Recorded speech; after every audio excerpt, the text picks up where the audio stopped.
C'est-à-dire que c'est une action personnelle que nous devons faire. Amen. Amen. Et comme on dit chez nous, encore un autre proverbe chez nous, nager pour sortir. C'est à toi de faire des efforts pour acquérir le salut auquel tu as été appelé. Amen. Philippiens 2, verset 15. Brillez comme des flambeaux au milieu de cette génération perverse. 2 Pierre 1, verset 10. Affermissez votre élection. Comment ne pas parler de la porte étroite? Quand Jésus donne la parabole de la porte étroite, pourtant, Jésus est la porte. Si nous entrons par lui, nous sommes sauvés. Mais il nous dit bien, efforcez-vous, Luc 13, verset 23, d'entrer par la porte étroite. Autrement dit, c'est à vous de faire des efforts. Parce que le royaume des cieux est forcé, ce sont les violents qui s'en emparent. Si vous restez embrigadés, esclaves de cette génération perverse, vous périrez avec elle. Et encore, Jésus le dit même, que le jugement qui avait eu lieu du temps de Sodome et Gomorrhe n'était rien par rapport à ce qui nous prépare. Absolument rien. Et en réalité, se sauver, c'est prendre l'exemple et notre histoire parle pour nous de ce qu'on appelait en espagnol un cimarron, c'est-à-dire un esclave fugitif, ce qu'on appelle les fameux legs barons, lorsqu'ils étaient sous la propriété d'un maître. Mais une fois qu'ils étaient libérés, qu'ils avaient réussi à s'affranchir, à organiser leur fuite par eux-mêmes, qu'ils s'étaient sauvés, ils sont allés dans la montagne et plus jamais ils sont tournés sous le joug du maître. Il en est de même, soyons des cimarrons spirituels. Efforçons-nous de nous libérer du joug du siècle présent et de nous enfuir dans la montagne.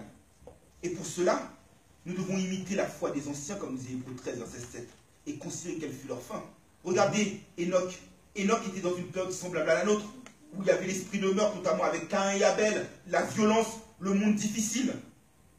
Mais Genèse 5, verset 24, nous dit que Enoch marcha avec Dieu.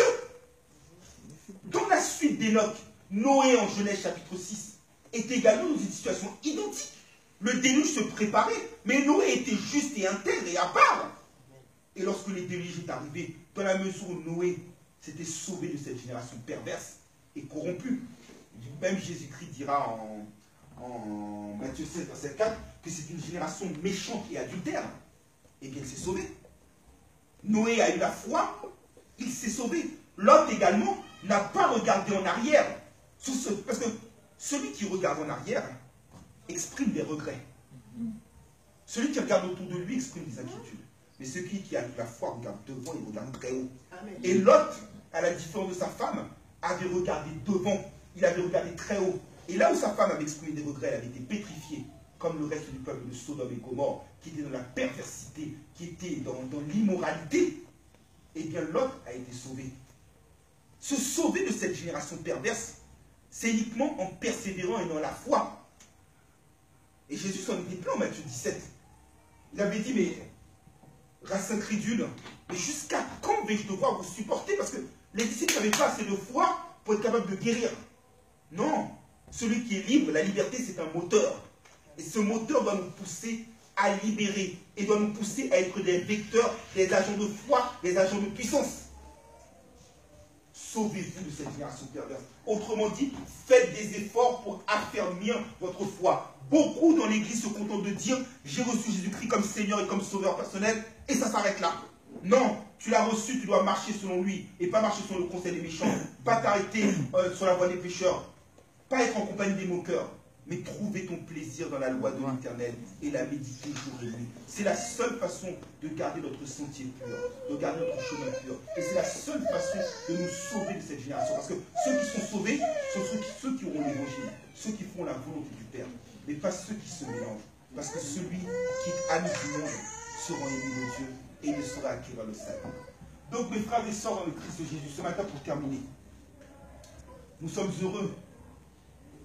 Quel bonheur de le connaître, l'ami qui ne saurait changer. Le Christ Jésus, qui n'est plus présent de corps, mais qui se manifeste par le Saint-Esprit. Saint-Esprit qui est présent en nous, qui règne en nous. Saint-Esprit qui nous conduit dans toute la vérité, qui nous conduit dans la puissance, qui nous conduit dans la victoire, qui nous arrache de la puissance des ténèbres pour nous transporter dans le royaume de son Fils bien-aimé.